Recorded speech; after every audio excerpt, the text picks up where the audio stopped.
NASM is giving you free courses. That's right, free courses each month just for being part of the NASM family. Learn about everything ranging from nutrition to strength, weight loss to stress relief, and everything in between. Click the link in the bio for information and to claim your free course before they're gone.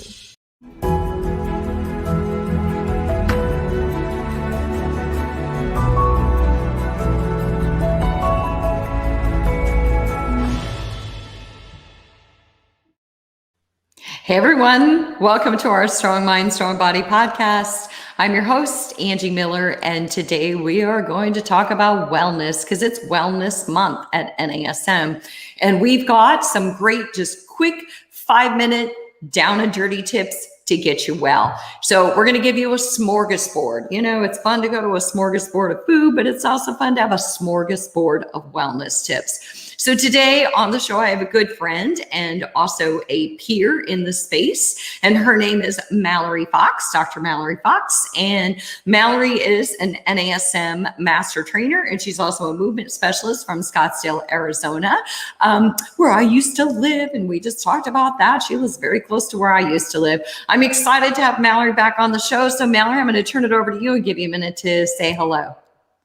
Hello, everyone. And Angie, thank you so much for having me on your podcast today. I'm always so excited to chat anything health and wellness. So it's really an honor to be here. And thanks to everyone for tuning in today. Yeah, absolutely. Well, good. I'm so glad you're here. You know, I just think that during the pandemic, we are all home more than we've ever been home. I don't know about the rest of you, but I've never seen my home so much and shared space and intimacy with my home as much as I do. And most of us, in fact, well, not most of us, that was a broad general statement. Many of us are still working remote. And so our wellness, some of it's, for some people, it's better than ever. For some people, it's not so much. But it is something that I think it's worth paying attention to during this time. Because at the end of the day, 5 minutes of wellness, what it can do just to decrease our levels of anxiety and stress, what it can do to help us regain focus and help us just become more relaxed. And so I think that it's really important that we just share some really good sound bites of wellness that we can all implement. And then trainers out there can go share it with their clients and their family. What do you think? I think it's so important. You touched on something that's just really important to me personally, how stress and change can take us, to a break in our natural patterns. And I think it's safe to say that everyone in the world has experienced drastic change throughout the COVID pandemic. And for many people, it's an opportunity to focus more on wellness day to day. And for many people, it might have completely rocked their current tried and true methods of wellness. I know that for myself, when wellness became a topic for me, it was after a traumatic brain injury. So prior to that, I worked 12 hours a day at the gym. I lifted weights every single day. I did cardio every day. I had tried mindfulness and meditation. I wasn't very good at it, so I didn't do it very often. But, I had a very full and a very busy life. And then I was rear-ended one day and my life went off the rails. The things that used to help me feel really good every day that I focused on for my wellness, I couldn't do physically after my injuries. So it caused this disruption in my life. And it helped me to relate to my clients who might be going through, they're going along with life is going pretty well, and then something happens. And for me, wellness is about building an arsenal of healthy habits that we can pop in as needed. We're always going to have our go-tos, our favorite ways to practice wellness, but it's so important to have a smorgasbord, as you said, of easy, quick, and accessible tools that we can just implement as needed to give some variety, to change things up, as well as to just have a really well-rounded, healthy life. Yeah. You know what? You couldn't have said that better. And I'm so glad that you shared your personal story, because I think that your personal story is powerful. It's really what, like you said, made you look at fitness differently, made you see that wellness does have a place. Because I think sometimes in the fitness space, we go, oh, wellness, that's so broad. What is wellness? But it really just does require a little bit of intention with our breath, with our body. And I think it can make a powerful difference. Before I headed from Chicago to Charlotte in 2018, that summer before I came, my husband was already here. It was a pretty stressful time. We had already sold our house. I was house sitting. That's a whole nother thing. And finishing up with my clients, finishing up at the university. And I took an 8-week course through UMass on mindfulness and meditation. And it was 8 weeks. It was an hour a week. And we did a lot of full body scans, a lot of meditation, a lot of stuff that I hadn't really set intention to do for myself. And it really did shift my mind a lot. It shifted my ability to manage stress. And when I left the university and wasn't able to teach stress management anymore, I was then able to take those tools with me, but I was also able to take that course that I took and constantly check in with my body. And so I'm glad you're here, because I think you're the perfect fit for this topic. So let's deep dive. Let's start at the smorgasbord. Every time I think of smorgasbord, I think of food, and it's about lunchtime. So it's just making me hungry. Maybe we should say arsenal, like what you said. So let's start with one of yours. What do you think is one of the most impactful things that you have found that increases your wellness? Well, Angie, you mentioned that you taught a stress management course in college, and I wish that I could take a course like that, because I think we all need some reinforcement when it comes to changing our mindset and our patterns. The number one tool that I use every day now to help me with that is mindfulness. And if you're listening and when you think of mindfulness, you think of like being on a beach with, perfect weather, 75 degrees, sunny with some clouds. If that's what you think of when you think of mindfulness, great. That can be a form of mindfulness. But what mindfulness really is just taking a moment to notice life as it's unfolding around us without judging what's happening. And it's easy to say that, so I'll just say it again. Mindfulness is the act of noticing what's happening without judging it. And I don't know about you, but my mind is constantly judging what's happening as something that's good or something that's bad. I used to think when I was a busy trainer, let's say I'd have a client cancel at the last minute. And half of my brain would be frustrated because I wanted my client to come in and use my services and get their workout in. And the other part of me might be happy because I could have, a break during a long day. But our minds are they're wired to judge an experience as good or bad. And that can really cause us to constantly react to what's happening rather than to experience it. So mindfulness is, the first tool that I really try to use whenever I think of it. It's not a natural thing for me to do. It's not my norm by any means, but I try to come back to it, a few times a day and just check in and notice. Yeah, I think that's perfectly said. And, in teaching stress management to those students, we talked a bit about mindfulness, and I hadn't even taken that course yet. And once I took it, it really, it was just very transformative. But what I want to say too about mindfulness, Mallory, that I think is so powerful is you use the word no judgment. And that's the number one thing, is because our minds are constantly critiquing. That's just what our brains do. We critique, we evaluate against information that we already have. Right? Because that's how we know our world. How does this stack up with what I already know about my world and my life? But I always say that we don't see the world as it is. We see the world as we are. So what happens with that judgment is we skew our surroundings, so to speak. It's why if you and I go to the same lecture, and even if we're interested in the same topic, we're going to remember different things. We're going to take away different things because our brain is always processing and taking in information differently. But being able to be present and in the moment is a really powerful way. And we can do that with simple things like folding laundry, doing the dishes, taking note of your hands in the sudsy water, sitting in traffic and taking a minute just to observe your surroundings instead of thinking about where you need to be next. So it's just, I think that that's one of the most powerful things we can do. Absolutely. I love that you listed just such easy, accessible ways to practice mindfulness, because I used to think of it as an elaborate process. And, everything that you stated, taking a moment to notice, water on the hands, that is mindfulness. And one of my favorite tips is to use one or more of the five senses to just help me kind of put a brief little pause on what's happening in my mind and come back into my body and the room that my body is in. Yeah, and I love that. And I want to reintroduce you, Mallory, and then I want you to just briefly go back through that, because we've talked about this exercise, and I would love it if you would explain that. But I first want to reintroduce you. I'm talking to Dr. Mallory Fox. She's a friend. She's a good professional in the fitness space, and we are talking about wellness. We're giving you a wellness smorgasbord because it's Wellness Month at NASM.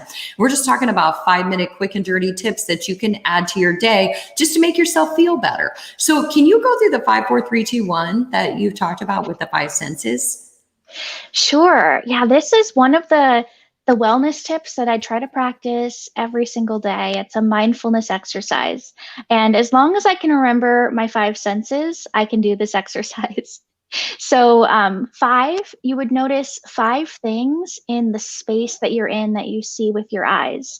So right now, I see Angie, I see your beautiful face. I see my bright green water bottle. I see my ring light. I see a big window out to the left, and I see the stand that my laptop is on. So that's all you have to do. Just name 5 things that you see with your eyes.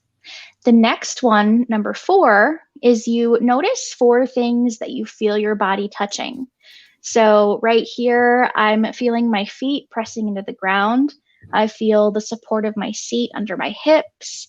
I feel my spine against the wall, and I feel the softness of my Lululemon shirt on my body.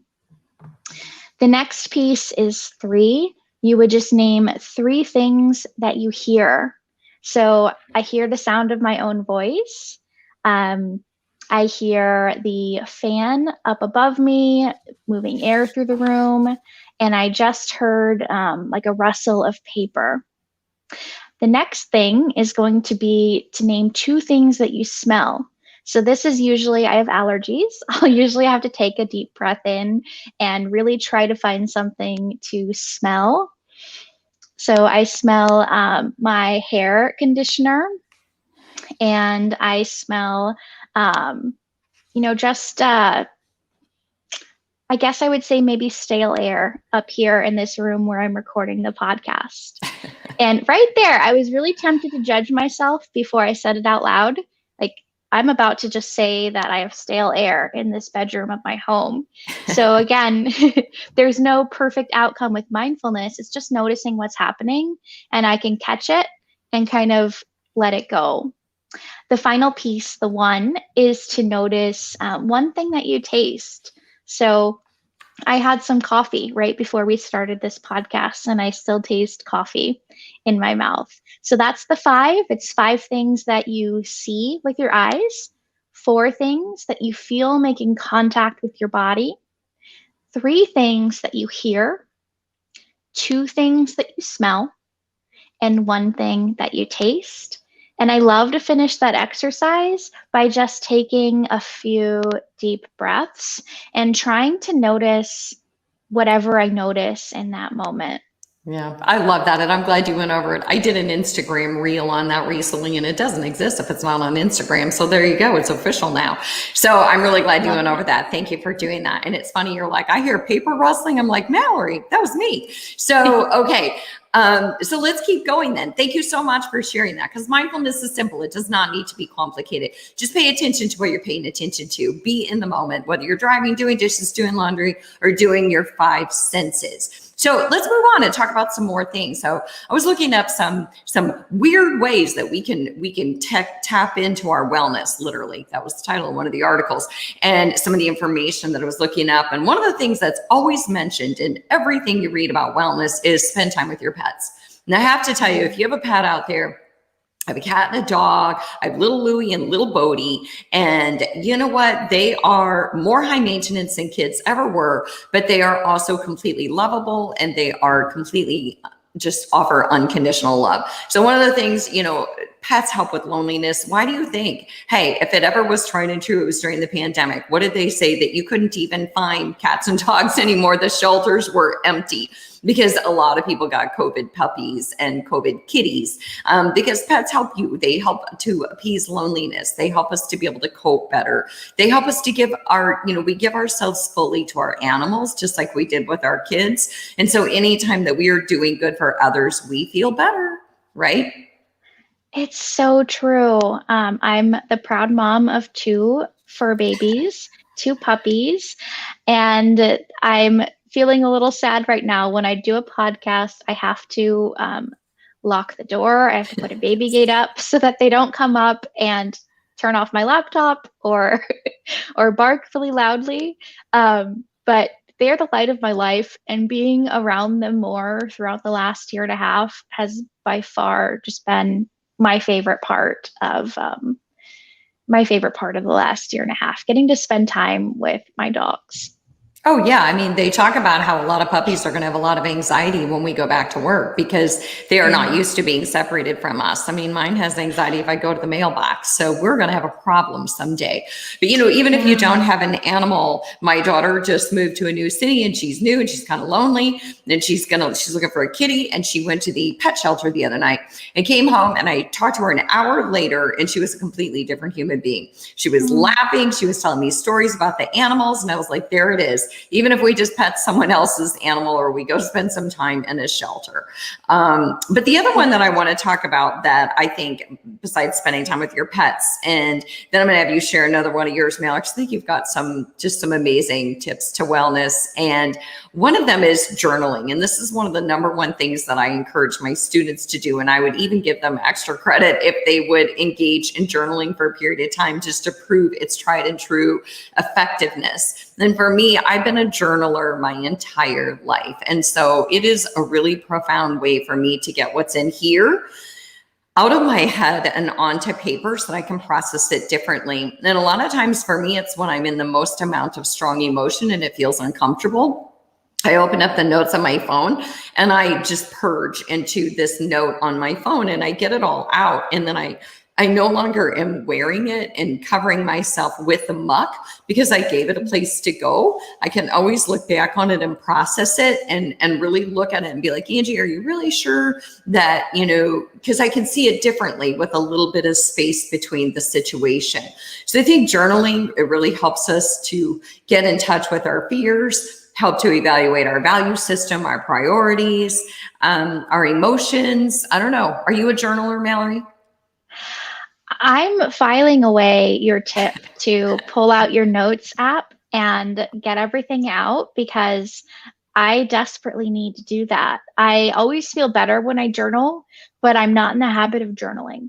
And I'm someone who tends to go over things, a million times in my head. And I know that it would really help me to just get it out on paper or an electronic note and give myself some space from the essentially hamster wheel of my head thinking through things. Mm-hmm. And I love that. I'm going to start using that today. Thank you so much for that tip, Angie. Yeah, because I think that I'm a big ruminator too. And so I think that when I get it away from me and get it onto something else, A, as I'm writing it, I'm processing it, and B, it just doesn't feel so weighty. It's the same thing as calling a friend, except that it's really just easier and more convenient. And it's really just quite effective to process it. So give us another one of your tips. What's another way that you tap into your wellness or share it with your clients? Well, a big one that I think everyone listening to this podcast will be familiar with is movement. And, I used to think before my brain injury, and I lost my eyesight in my left eye after the brain injury. Before the brain injury, I ran marathons. I ran at least a few a year. There was one year where I ran 12 half marathons and a full marathon in one year. Wow. So I was used to going out and hitting the pavement or going to the gym and lifting weights. And after the brain injury and losing my sight in one eye, I had a lot of balance and movement issues. So I didn't have access to that anymore. I had to really reframe how I thought of movement. And so, the wellness tip that I have for movement is, you might be in a movement routine that you love, and consider what other types of movement might be available to you. Some days, just noticing my body moving with my breath can be a way to help me practice wellness. It might be taking the dogs on a walk. It might be playing with the kids. It might be, just taking a restorative yoga class or some other type of body movement to nurture and to supplement the more hardcore type of movement that we fitness professionals tend to gravitate to. Yeah, and I'm really glad you mentioned that, because I think that a lot of trainers out there are like, well, I've got the fitness piece for sure, but what about the wellness piece? And is there something else you can add into your training that would really kind of drive down your nervous system and calm you versus keeping you going all of the time? Because it's amazing what a restorative yoga class will do, or it's amazing what a walk will do. And so for me, I've walked more than ever before, especially during the summer. I take a walk every night, and sometimes that's my exercise for the day. And it feels pretty darn amazing. And going back to mindfulness, I take mindful walks. I just pay attention to where I'm at. Sometimes I listen to a book. Sometimes I listen to music. Sometimes I just listen to nature. Because, it's funny, one of the wellness tips that I read about was Birdsong. They've done studies on how just listening to birds can really help people diminish their stress and get in touch with nature. And so I thought that was a cute little tip. Anytime I step outside, I live in Charlotte, North Carolina. I swear we have the loudest birds here I've ever heard in my life. And I step outside sometimes when I'm talking to a client because we're virtual, and I have to go back in because the birds are so loud. They're disruptive, but it's so fun just to sit out there and listen to them. And it's fun to watch Bodie and Louie go crazy over the birds. Yes. When you mentioned that brought back a memory. I had the opportunity to go to Hawaii, the island of Kauai.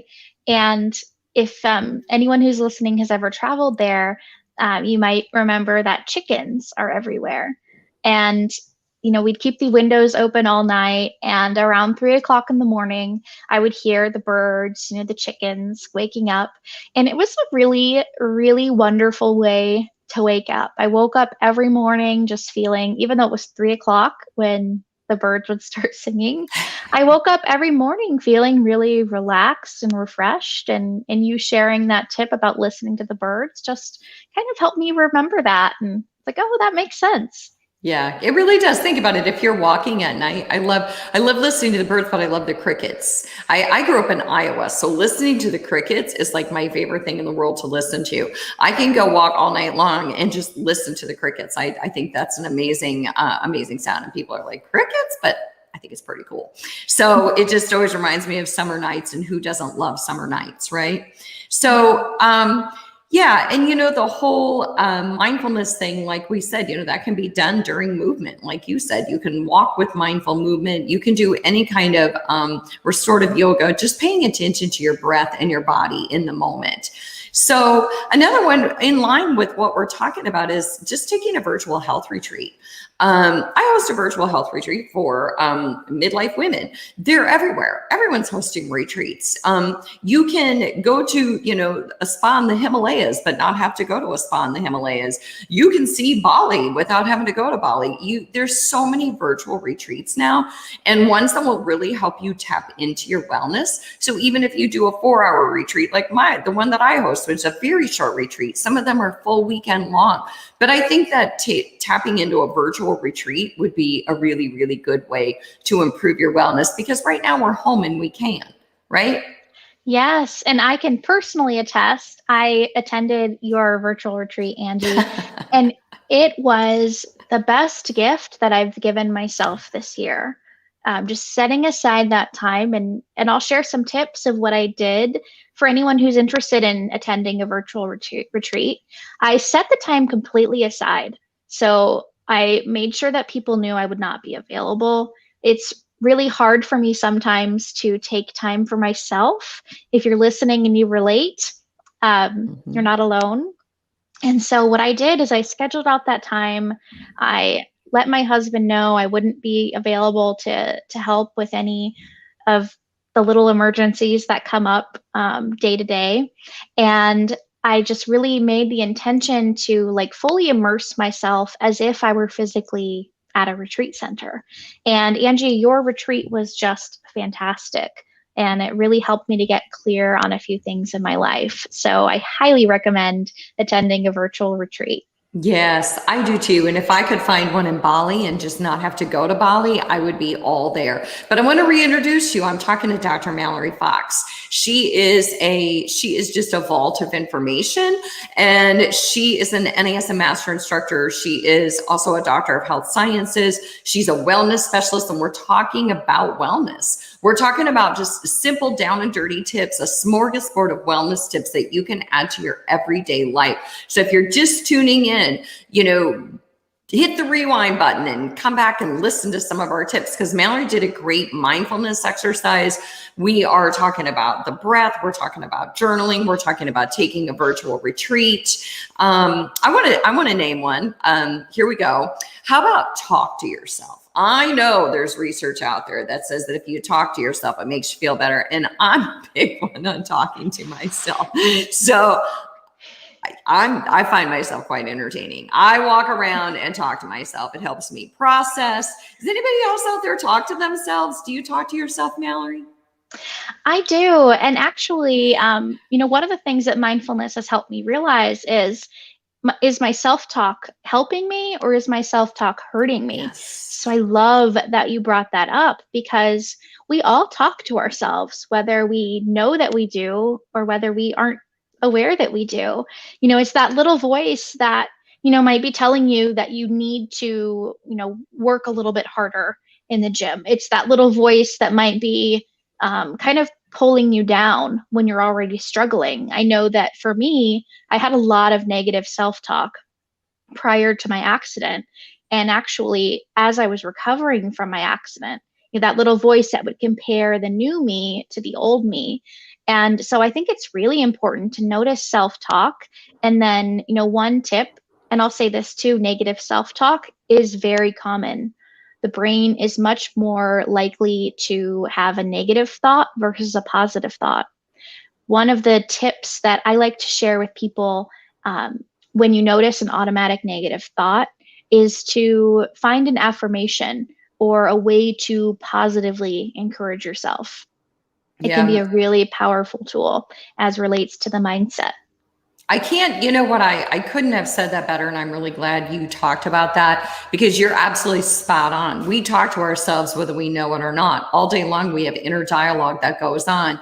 And I talk a lot about that with clients is, what is your negative inner critic saying? What is that inner dialogue? What's the radio song that you keep playing on the radio over and over again? And so we just have to first pay attention to what we're paying attention to. What are these thoughts that keep going, that you keep repeating to yourself, because we start to buy in and believe them. But every time we feel something, it doesn't mean it's a fact. And every time we think something, it doesn't mean it's a fact. And so sometimes we just have to reprocess it and say, okay, I need an affirmation, and I need to give myself permission to say, okay, I know I've got this negative self-talk. And is there something I could say to myself that might put me in a better space? Is there a way I can reframe this? Yes, it's that's probably the most important mindset tool that I have in my arsenal, or my smorgasbord. It's to notice how I'm speaking to myself. And then, I'll just be really open here. I tend to be really hard on myself. I historically was a straight A student. I was always doing extracurricular activities, and there was an expectation of myself to be the best in everything that I tried to do. And in a lot of ways, that worked out really, really well for me. And in a lot of ways, it was very hard on me mentally and emotionally. So one of the affirmations that I go to is just reminding myself I'm doing the best I can. And I'll say that as many times as I need to say it, to just give myself that little reminder.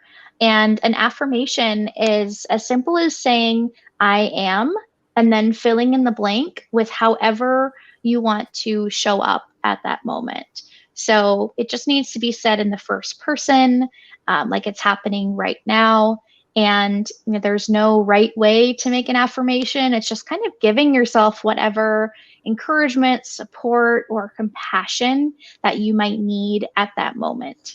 Yep, I love that. And going back to the judgment, not judging ourselves for our thoughts. Our brain just processes this information. And in some ways, this negative inner dialogue is part of our stress response. It's meant to protect us. But that doesn't mean that we can't come up with an affirmation or a way to reframe it or say something more kind and gentle to ourselves. Mallory is actually a friend who I called a couple of days ago because I struggle severely with perfectionism and wanting to over deliver and putting myself in this almost paralyzed state. And so it helps to call a friend who has that same struggle so that you can kind of take each other and talk each other off of a ledge. And that's one of the things that I would say is when you do pay attention to your inner dialogue, you just have to ask yourself, is this something I would say to a friend? I mean, is this something I would say to my mother? So yeah, I'm glad you brought that up. I love that question. And that's another one that I'm going to write down as soon as we finish this conversation. Because, yeah, would you say that harsh thing that's going on in the mind, would you say that to a friend?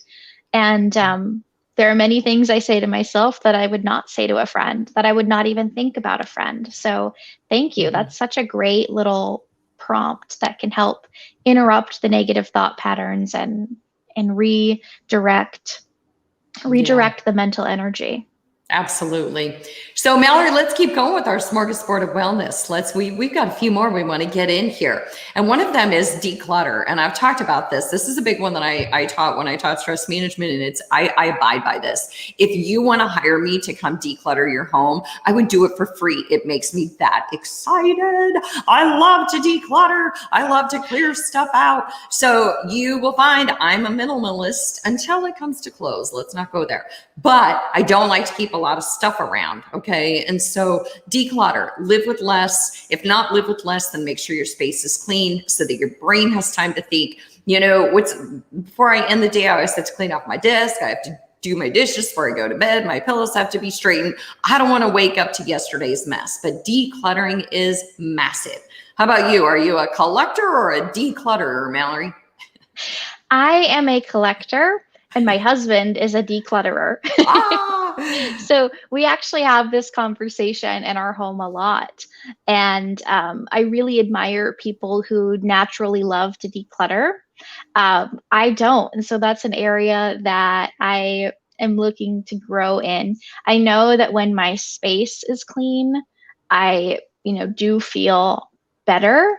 I just don't love the act of, decluttering things myself. Okay. Well, you know what? That's what friends are for. So anytime, next time I come to Arizona, I'm on it. All right. I love it. And I don't have any attachment to your stuff. So it's going to be so easy for me to get rid of it. Right. So, another one that I have is I have a word of the day. So sometimes people have a word of the week, but I say have a word of the day. So whatever you wake up with, whether your word is energy, maybe your word is acceptance, maybe your word is love. I don't know. Have a word of the day. Use that word throughout the day and put it out there. Put out that energy of whatever word you want to bring into your world. So if I wake up and I say energy is my word, then that's the word that I'm going to go after all day long. I want to create energy. I want to give energy. I want to seek energy. So a word of the day. I like that one for a wellness tip. What do you think? I love that. That can be so powerful. One thing that I notice as a somewhat cluttered person, it can be easy to lose focus. And so having that one word, almost like a mantra, can help me to stay focused on what's most important and not all of the other 3,000 things on my to-do list. Yeah, Absolutely. Yes. Because I have a very active brain and so do you. And it's hard for us, people like us, to shut down our brain, which is why we go and we teach about wellness. Yes. Because we are a work in progress. So, do you have any other tips that you want to share? Anything that because you've got so many. I feel like we could do this forever. We could, just in keeping with what you had mentioned about, having so many things on the mind and having such an active mind, meditation is one of the tools that I love to put into my wellness bucket. And I'll be honest, it's a hard thing for me to practice because I tend to think of meditation as being very still in the body and clearing the mind. And I don't know about you, but my body and mind just don't naturally do that. So it's a practice for me when I meditate of using a word, like maybe my word of the day, or using a physical anchor, like focusing on my breathing, and setting an alarm for maybe 1 minute to meditate, to just simply focus on that word of the day or my breath, or, maybe just looking at a spot in front of me that's not moving and helping my mind to focus on something else. One of my favorite ways to talk about meditation is if I were to say, don't think of an elephant, what does your mind automatically do? It pictures an elephant. It might even think about a time when you got to see an elephant, or, Babar, the children's book series all about elephants. We naturally think about whatever we're telling it not to think about. And so meditation, rather than saying, don't think about anything, meditation can be focus on this one thing. And it gives the mind a little bit of a break. Yeah, I love that. Stephen Hayes used that in a therapy called acceptance and commitment therapy. He talks about, don't think about the red truck. And I used to talk about that when I taught sports psychology, is that when you teach athletes about concentration, if you tell yourself not to think about something, it is the very one thing you think about because you're thinking about not thinking about it. So meditation is just allowing those thoughts to come in, and it's absolutely true. It's interesting because when I did take that meditation course through UMass, I found myself with these 45-minute full body scans getting agitated. And I mean agitated, like I'm embarrassed to admit, but I'm telling you all, I got agitated, and I had to finally sit with that and say, hey, guess what? If what's coming up is agitation, then I need to pay attention to that. And it was a highly stressful time in my life. So naturally, what the emotions that were coming up were really, really uncomfortable emotions. I don't normally live in an agitated, upset, angry world. And so those were hard emotions for me. I was like, no, I want to be happy. So I think that meditation gives us a chance to pay attention to what's coming up and not run from it. Well, right? Thank you so much for sharing that, because I think it's so relevant to all of us as humans. And I'll put this out there. I had a great well-being wellness routine that worked really well for me. And then something in my life happened that prevented me from doing what helped me to stay well. And I think it can be really easy for us as humans to narrow in and focus on what we're used to. We love routines. Our brain loves routines. We as humans love our routines. And so I think it's so important to learn new ways to practice wellness before we need them. And that's why I love this smorgasbord of wellness tips, because, someone listening might try, one and like it, might try another and it's not a great fit right now. And I just encourage you, whoever's listening, to put these in your arsenal and to use them as needed. There might be times when it works really well to do a meditation, and there might be times when you really need to just get the body moving and take a walk. And it's so important to practice and learn these tips before we need them. I started mindfulness, much like you, Angie, during a really difficult period of my life. I was in graduate school. I was very stressed out, and, life was just really full and really busy. And that was a really challenging time for me to start my mindfulness practice. I'd signed up for an 8-week session, and it was 90 minutes once a week. And I was so bad at mindfulness. It really You it just judged frustrated yourself. me. I did, but that's what, at that time when I was learning this new skill and this new practice, at a very busy, stressful time in my life, yes, I noticed the agitation. I noticed my frustration. I noticed all of these negative feelings, and I judged myself for it. And I came to a conclusion. I don't need this in my life. I'm not good at it. I'm getting more stressed out. And so it was really a long process for me of, getting familiar with mindfulness. And it just prompted me to think of my own start with mindfulness. Sometimes there are difficult or negative emotions that come up, and that's okay. Now, Mhm. looking back on it, I can say, when those do come up now, I've been practicing for years. When those come up now, I can handle them completely differently. But when I first started, it was like very, very difficult. Right. Absolutely. And we're trained and conditioned in our society to run from uncomfortable emotions. I mean, we grow Mhm. up being told to stop crying or, get over it or whatever. So some of those messages get internalized and we start believing that we need to run from negative or or uncomfortable emotions. But Yeah. again, Mallory Miller, sorry, that is my daughter's name. I cannot believe I just said that. Dr. Mallory Fox, because, where's my brain right now? So, Dr. Mallory Fox, we are talking about a smorgasbord of wellness. Who am I? And, that's one of the things, one of the last tips I want to leave you with is laugh. Find reasons to laugh. If you have to listen to Comedy Central or your favorite comedian, find reasons to laugh, because I tell you what, I love to laugh. I love to find the dumbest things that make me laugh. I love to look for excuses to laugh, and I love to smile. And those two things really go a long way. Between that and me talking to myself, I'm kind of a hot mess when I walk around my house. Well, if you can't be a hot mess at home, I Yes. think that's lovely. Just even laughing right now, it relieves some tension.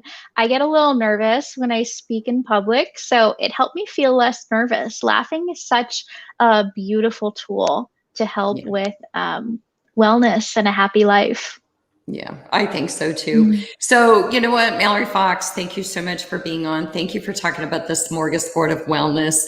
Thank you for joining me. Thanks to all of our NASM and AFA audience for coming to listen in on this podcast. We hope to see you at Optima, because I know that Mallory and I are both speaking at Optima. I'm talking about emotional intelligence, and I'm doing a movement workshop with small balls and bands. What are you doing, Mallory? I happen to be teaching a workshop on wellness. So this is such a timely discussion. I found I was a fitness manager for several years at 24 Hour Fitness, and I found that a lot of trainers will put their clients' needs and other people's needs above their own. So the workshop is titled But First, Self-Care. And there will be several exercises that trainers will get to practice, and also a template to create their own self-care routine, well-being, wellness routine. And my All other right. workshop is called Assisted Stretching and the Ethics of Touch. So All assisted right. stretching is really popular, and there are also some scenarios that can be uncomfortable with assisted stretching. So we'll be going over how to navigate those. All right. Well, you know what? Hopefully we'll see all of you at Optima. And you know what? Hopefully we'll see all of you soon live and in person. So Dr. Mallory Fox, thank you again. Thanks to all of you. And I can't wait to see you next week. Have a good one.